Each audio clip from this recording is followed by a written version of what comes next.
নমস্কার বন্ধুরা, welcome to ST unique sports. বন্ধুরা, এই ভিডিওতে আমরা কথা বলবো ফুটবল আপডেট নিয়ে, যেখানে ইস্ট বেঙ্গল কিন্তু জাতীয় দলের একজন ডিফেন্ডারের সঙ্গে কথাবার্তা বলছে, তাকে সাইন করাতে চলেছে, সেরকমটাই খবরাখবর বেরিয়ে আসছে। সেই প্লেয়ারকে নিয়ে আপডেট শেয়ার করার রয়েছে। সাথে সাথে তোমাদের যেরকমটা জানিয়েছিলাম, সুপার কাপের কিন্তু গ্রুপ স্টেজের ম্যাচ কবে রয়েছে, কোন গ্রুপে কারা থাকবে, সেগুলো ঘোষণা খুব তাড়াতাড়ি হয়ে যাবে। তো সেই গ্রুপ নিয়ে আলোচনা করার সাথে সাথে ভারত কিন্তু চলে গেল ফাইনালে, সেই ম্যাচ নিয়েও কথা বলে নেব আমরা এই ভিডিওতে। তাই ভিডিও শুরু করার আগে একটাই রিকোয়েস্ট, চ্যানেলে যারা প্রথমবারের জন্য এসেছো মনে করে চ্যানেলটাকে সাবস্ক্রাইব করে নিও, তাহলে প্রিয় দলের খেলার সমস্ত আপডেট তোমরা এখানে পেয়ে যাবে। তো চলো আর দেরি না করে ভিডিও শুরু করা যাক। তো প্রথমেই যদি আমরা একটুখানি সুপার কাপ নিয়ে কথা বলি, তো এই বছর গোয়াতে কিন্তু সুপার কাপ অনুষ্ঠিত হতে চলেছে। টোটাল 16টা দল কিন্তু অংশগ্রহণ করছে আইএসএল থেকে। শুধুমাত্র ওড়িশা এফসি তারা খেলছে না, বাদবাকি সমস্ত আইএসএলে খেলা দল খেলছে। আই লিগ থেকে কিছু দল নিয়ে 16টা দল, এবং প্রত্যেকটা গ্রুপে কিন্তু 4টে করে দল থাকবে। পরবর্তী সময় যারা গ্রুপ চ্যাম্পিয়ন তারা কিন্তু সেমিফাইনাল এবং ফাইনাল, এই রকমভাবেই কিন্তু সুপার কাপ হবে। তো যদি আমরা গ্রুপ এর দিকে তাকাই, তো গ্রুপ এতে রয়েছে কিন্তু মোহনবাগান, ইস্টবেঙ্গল, চেন্নাইন এফসি আর রিয়েল কাশ্মীর। গ্রুপ বি এর দিকে তাকালে সেখানে রয়েছে FC Goa, Jamshedpur, north east এবং ইন্টারকাশি। গ্রুপ সি এর দিকে তাকালে বেঙ্গালুরু, মোহামেডান, পাঞ্জাব এফসি এবং গোকুলাম। এবং গ্রুপ ডি এর দিকে মুম্বাই, কেরালা, হায়দ্রাবাদ এবং রাজস্থান। তো এরকম টোটাল কিন্তু 16টা দলকে ভাগ করা হয়েছে। তো গ্রুপ এটা কিন্তু প্রচুর কঠিন জায়গা, কারণ সেখানে ইস্টবেঙ্গল, মোহনবাগানের মধ্যে যে কোনো একটা দলই তো যাবে তারা পরবর্তী রাউন্ডে। ডার্বি ম্যাচটা যারা জিতবে তারা কিন্তু অনেকটাই অ্যাডভান্টেজ পজিশানে থাকবে, কিন্তু ডার্বি ম্যাচ যদি ড্র হয়ে যায় তো সেক্ষেত্রে বাদবাকি দুটো ম্যাচই কিন্তু চাইবে দুটো দল জিততে।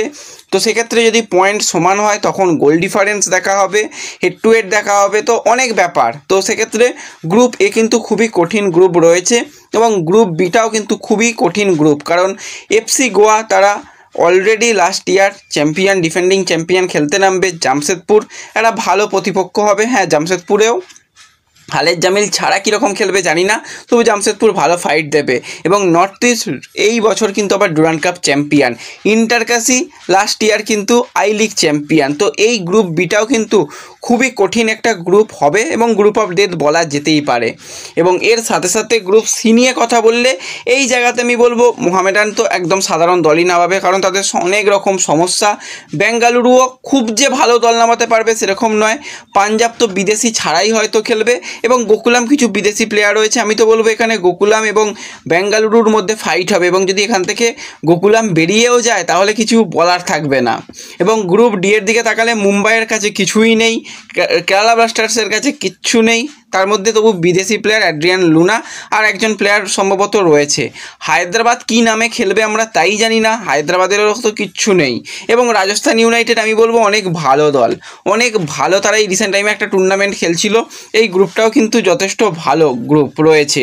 তো ওভারঅল কিন্তু জানিয়ে দিলাম, এবং খেলার সময় সেগুলো তো পরবর্তী সময় তোমাদের জানিয়ে দেবো যে কোন সময় থাকছে। যেরকমটা শোনা যাচ্ছে যে 31 তারিখে কিন্তু কলকাতা ডার্বি হবে, এবং প্রত্যেক দিনই কিন্তু ডবল হেডার ম্যাচ থাকবে। অর্থাৎ একটা ম্যাচ বিকেল 5টা থেকে শুরু হয়ে যাবে, কি আর একটু আগে থেকে শুরু করার চিন্তাভাবনা থাকবে, আর পরের ম্যাচটা 7:30 থেকে এরকমভাবেই হবে টুর্নামেন্ট। তো পরবর্তী সময় এই নিয়ে আরও আলোচনা অবশ্যই আমরা করে নেব। তো আমরা আরও একটা ডার্বি দেখতে পাচ্ছি, এটুকু একদম নিশ্চিত হয়ে গেছে। এবং এর সাথে সাথে আমরা যদি কথা বলি একটুখানি আন্ডার 17-এর ম্যাচ নিয়ে, তো আন্ডার 17 কিন্তু দুর্দান্ত খেলছে। আমাদের টিম ইন্ডিয়া সেরা, গ্রুপ চ্যাম্পিয়ন হয়ে তারা এলো সেমিফাইনালে নেপালকে 3-0 গোলে হারিয়ে দিয়ে ইন্ডিয়া চলে গেল ফাইনালে। অপরদিকে পাকিস্তানকে কিন্তু 2-0 হারিয়ে দিয়ে বাংলাদেশ তারাও কিন্তু চলে এসেছে ফাইনালে। বাংলাদেশেরও কিন্তু টুর্নামেন্ট খুব ভালো গেছে, সেমিফাইনাল ম্যাচটা বাংলাদেশ খুব ভালো খেলেছে। এবং যদি আমরা গ্রুপ স্টেজ নিয়ে কথা বলি সেখানে কিন্তু দুটো ম্যাচই জিতে আসছে, অর্থাৎ আনবিটেন অবস্থায় দুটো দলই ফাইনাল খেলছে। তো এই ফাইনাল ম্যাচটা কিন্তু একটা সেরা ম্যাচ হবে, এবং ফাইনাল ম্যাচ কিন্তু আগামীকালই রয়েছে। তো সেক্ষেত্রে এই ম্যাচের দিকেও নজর থাকবে যে কীরকম ম্যাচ হয়। আমরা তো চাইবো যে আমাদের আন্ডার 17-এর ভাইগুলো কিন্তু ভালো পারফরমেন্স তুলে ধরুক এবং তারা জিতে ফিরে আসুক। এবং এর সঙ্গে সঙ্গে আমরা যদি এবার সরাসরি চলে আসি একটুখানি মোহনবাগান সুপার জায়েন্টকে নিয়ে, তো কালকে কিন্তু মোহনবাগান সুপার জায়েন্টের ইরানের উদ্দেশ্যে রওনা দেওয়ার কথা রয়েছে। ভিসা সংক্রান্ত কোনো রকম সমস্যা কিন্তু নেই যে বলবে হ্যাঁ আমরা ভিসা পাইনি এই ওই সমস্যা। কে যাবে না সেটা তাদের ব্যক্তিগত ব্যাপার। তো সেক্ষেত্রে 6 বিদেশিকে খুব সম্ভবত নাও নিয়ে যেতে পারে। কিছু বিদেশি প্লেয়ার 2জনকে হয়তো নিয়ে যাবে, আর বাদবাকি প্লেয়ারদের রেখেই হয়তো যেতে হবে। এবং এমনকি অনেক মানে ইন্ডিয়ান ন্যাশনাল টিমের প্লেয়ারও নাকি নাও যেতে পারে, এরকমটা শোনা যাচ্ছে। তো সেক্ষেত্রে মানে কিছু বলার নেই, এত ভয় পেলে হবে? ভয় না পেয়ে তো জয় করতে হবে।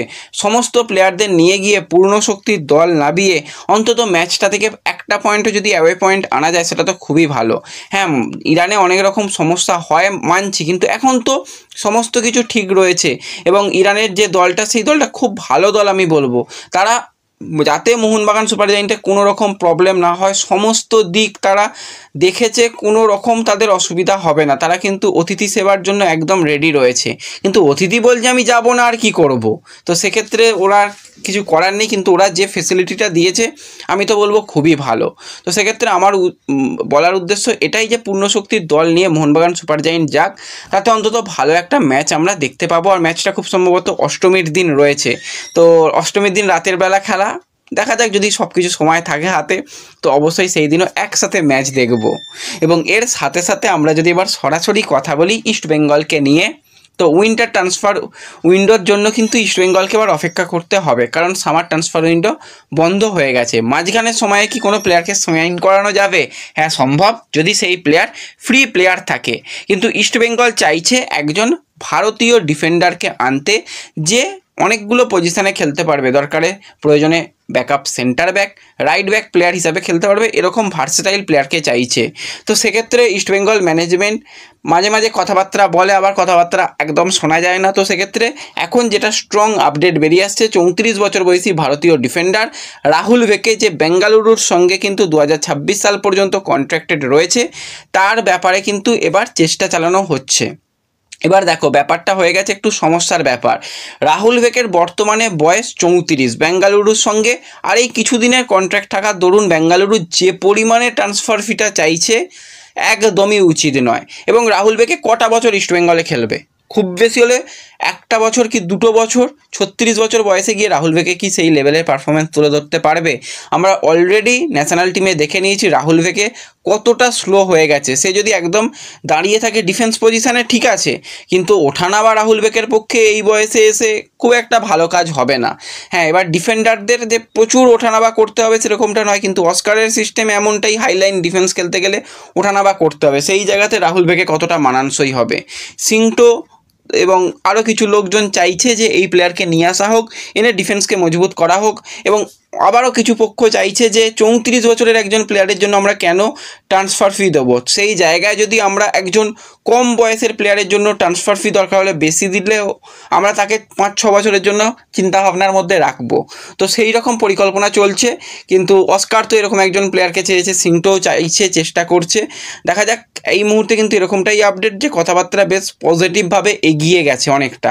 সাইন হয়নি, সাইন হলে জানিয়ে দেব। সাইন হতে গেলেও সেটা সামনে গিয়ে কিন্তু হতে পারে উইন্টারে, তার আগে হওয়ার চান্স অনেকটাই কম।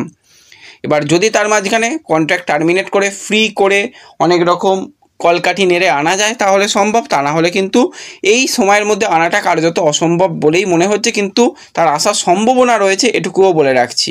তো আমি তো বলবো এক্ষেত্রে অন্য অপশানের দিকে যাক, কোনো ইয়াং ট্যালেন্টেড 22, 23, 24 বছর বয়সী প্লেয়ারকে নিয়ে আসুক, বা আরও কম বয়সের প্লেয়ার পারামবীরের মতন প্লেয়ারকে ট্রাই করুক, দরকারে ট্রান্সফার ফি বেশি দিক, সেটা অনেক ভালো হবে ফিউচার ইনভেস্টমেন্টের জন্য। তো দেখা যাক যা হবে, পরবর্তী সময় আপডেট তোমাদের সঙ্গে অবশ্যই শেয়ার করে নেব। তো এই ভিডিওতে এটুকুই আলোচনা করার ছিল। ভালো লাগলে লাইক শেয়ার করে দিও। দেখা হবে পরবর্তী ভিডিওতে। ধন্যবাদ।